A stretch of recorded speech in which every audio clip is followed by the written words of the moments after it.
Ada kekhawatiran dari masyarakat sipil, Pak. Proses pembentukan undang-undang kita, proses legislasi, makin jauh dari rakyat, Pak.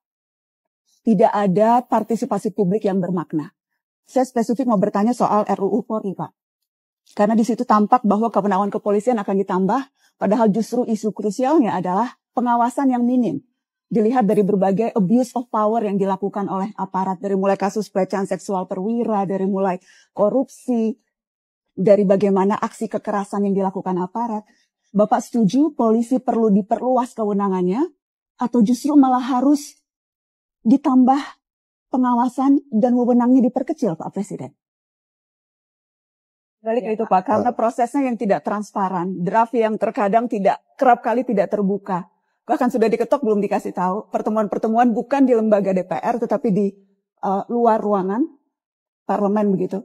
Maaf ya, tapi ini kan sudah berjalan belasan tahun. Anda paham kan? Kadang-kadang orang itu istilahnya menyelesaikan suatu masalah itu kadang-kadang ada istilah konsinyir.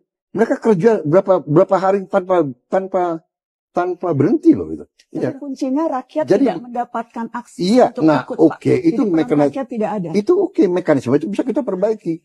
Tapi kan ada beredar naskah-naskah ngarang-karangan kan begitu kan? Karena naskah resminya tidak diberikan, Pak. Come on. Pak boleh tadi Pak, apakah Bapak sependapat bahwa perlu ini pertanyaan yang tadi belum dijawab. Apakah Bapak sependapat bahwa polisi pertanyaan terakhir ya.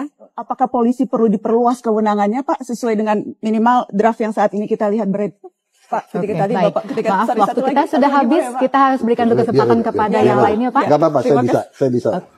Ini juga saya sampaikan ke Pak Deddy Kobisa bahwa kita memiliki presiden yang tidak lihat realitas. Saya melihat Pak Prabowo juga tidak melihat realitas di masyarakat. Apa itu? Gimana tuh? Ketika Pak Prabowo kemarin di Kompas, Presiden Prabowo Subianto sekarang kalau misalkan mau lihat data, dia nggak lihat data langsung. Dia nggak turun ke lapangan, dia nggak diskusi dengan orang bawah.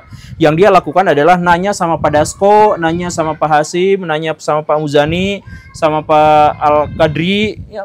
Nanya sama... Jadi sumber-sumber informasi dari Pak Prabowo itu dari orang-orang di lingkar terdalamnya. Dia tidak langsung nanya dan tidak langsung mengkonfirmasi pada apa yang terjadi. Makanya Pak Prabowo itu nggak ngerti apa-apa.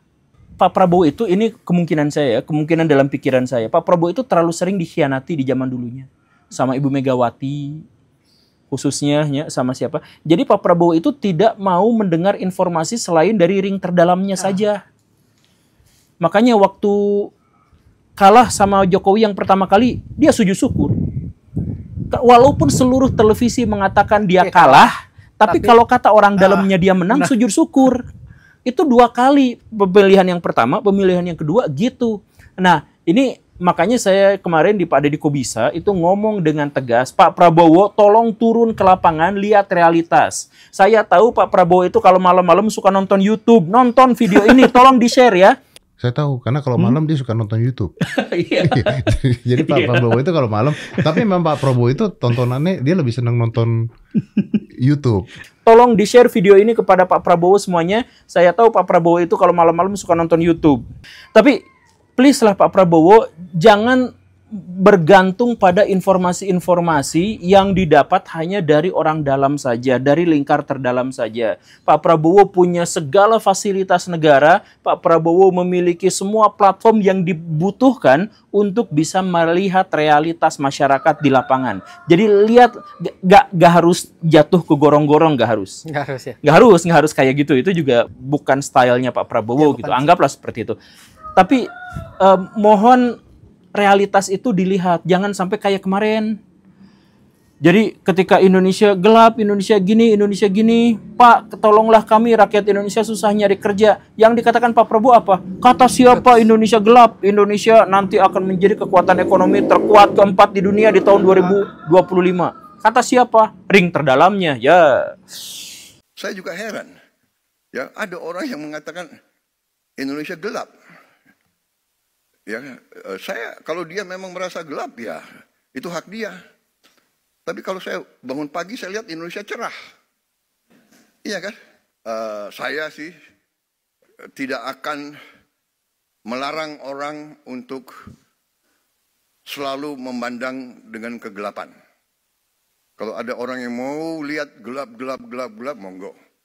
Tapi kalau saya lihat, saya optimis. Saya bangga sekarang jadi Presiden Republik Indonesia. Kekayaan kita akan kita kuasai, akan kita kelola untuk sebesar-besarnya kepentingan rakyat. Mungkin banyak kecewa, tapi dibandingkan dengan ratusan juta rakyat kita yang akan merasa bahagia, yaitu tugasnya pemerintah. Ya kayak gitu. Jadi ketika kemarin misalkan diskusi dengan Ibu Najwa Shihab, gagap, nggak nyambung gitu. Hah? Kayak gini. Yang pertanyaan yang sebelumnya lebih seru. Yang dari siapa? Yang sama si Alvinto gitu, yang cowok berkacamata. Kata dia tuh kan, ya tapi kan setidaknya Pak Prabowo tidak ngasih buzzer banyak gitu. Dia bingung, buzzer tuh apa? Buzzer tuh apa? Dia bingung. Perubahan komunikasi seorang Prabowo Subianto sangat jelas gitu. Sayangnya ketika Bapak menjabat, tim Bapak itu tidak cakap melaksanakan kerja komunikasi. Sehingga muncullah, walaupun sebenarnya ada sedikit apresiasi yang harus dicatat juga, Bapak tidak menggunakan terlalu banyak buzzer gitu ya. Sehingga apa namanya? Kata buzzer pun saya juga apa sih itu buzzer? Pendengung, Pak. Pendengung orang ya. Di sosial media, Bisa, Pak. di sosial media. Jadi biasanya kalau misalnya mau menghentikan media arus utama untuk mengkritisi, menggunakan buzzer dulu. Tapi kan ada juga robot ya. Iya, bisa. Justru bisa pakai robot. Buzzer tuh ada robot, ada manusia. gitu. Intinya sih itu salah satu apresiasi. Mungkin saya harus pakai buzzer mulai sekarang. Lah. Padahal istilah buzzer itu adalah istilah masyarakat yang digunakan untuk saling membenturkan satu sama lain. Pak Deddy dikatakan buzzer, ini dikatakan buzzer, ini dikatakan buzzer, gitu. Jadi terlepas apakah buzzer itu benar atau tidak, nyata atau tidak, dia adalah opini masyarakat. Ketika Pak Prabowo bahkan tidak bisa mendengar opini masyarakat itu adalah catatan yang harus segera diperbaiki, Pak. Demo kemarin mahasiswa habis-habisan itu bukan gara-gara demo RUU TNI Polri. Tapi gara-gara rakyat tidak didengar suaranya dan aspirasinya sama sekali diabaikan. Kan mereka juga itu, mahasiswa juga tidak tahu draft RUU nyata yang kayak gimana sampai sekarang. Sampai video ini dibuat juga kita tidak tahu itunya. Kan tidak diekspos. Nah itu yang jadi masalahnya, tidak dieksposnya. Jadi tolong Pak Prabowo Subianto, saya sebagai rakyat Indonesia meminta kepada Pak Prabowo. Dengan santun. Oh iya, dengan santun. Saya mah santun dan tidak ngomong kasar. Cuman teriak-teriak. Dengan santun, saya sampaikan kepada Pak Prabowo Subianto agar melihat realitas dan jangan tergantung informasi kepada Pak Muzani, Pak Hashim, Pak Dasko, dan lingkaran-lingkaran Bapak itu yang 98, yang dari Gerindra, yang dari ini, ya, jangan seperti itu. Lihat langsung ke lapangan. Lihat langsung data. Kalau Bapak butuh data, saya berikan Pak datanya, karena saya punya aplikasi. Nah, penutup yang tadi itu persis seperti apa yang dikatakan Pak Luhut pada saat berkunjung ke Pak Jokowi. Karena Pak Luhut minta publik kritik pemerintah dengan santun. Apakah Pak Guru merasa selalu santun setiap kali mengkritik pemerintah? Saya selalu santun. Saya tidak pernah mengatakan, misalkan kata kayak Pak Rocky Gerungnya, dungu gitu. Oh, nggak pernah. Bahkan saya yang sering kesel banget. saya nggak pernah ngomong yang seperti itu. Saya ngomong itu biasanya pada kebijakan. Saya secara pribadi saya tuh nggak pernah punya masalah kepada Pak Prabowo, dan tentu saja saya apresiasi kehidupan beliau sebagai seorang prajurit, sebagai seorang perwira, sebagai seorang yang sudah lama berpolitik di Indonesia dan mewarnai Indonesia sebagai pengusaha, ya hormati. Tapi kita tidak berbicara soal pribadi, kita berbicaranya soal kebijakan-kebijakan publik. Dan karena kebijakan publik itu adalah menyangkut hajat hidup orang banyak, termasuk saya dan termasuk. Jadi kalau misalkan Pak Luhut mengatakan bahwa mengkritik pemerintah itu boleh, tapi harus santun. Nah kayak gitu, ya saya setuju Pak. Tapi ketika pun tidak santun, itu adalah hak mereka. Pak Luhut juga tidak santun. Kadang. Pak Luhut itu tidak santunnya bukan pada kata-kata. Dari apa? Sikap arogan atau apa? Enggak juga. Tapi pada misalkan gini. Gestur. Misalkan gini ya. Ada stand up komedian. Ngabodor. Terus dia panggil. Oh iya, itu Jui Purwoto. Hati-hati ya. Nah. itu tidak santun, Pak. Itu Jui Purwoto tuh. Oh, itu ya? Iya, itu tidak santun, Pak. Itu tidak santun. Karena apa?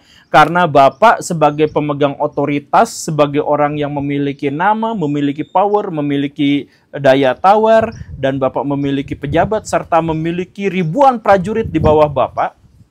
Ketika Bapak ngomong hati-hati ya, itu intimidatif sekali, Pak.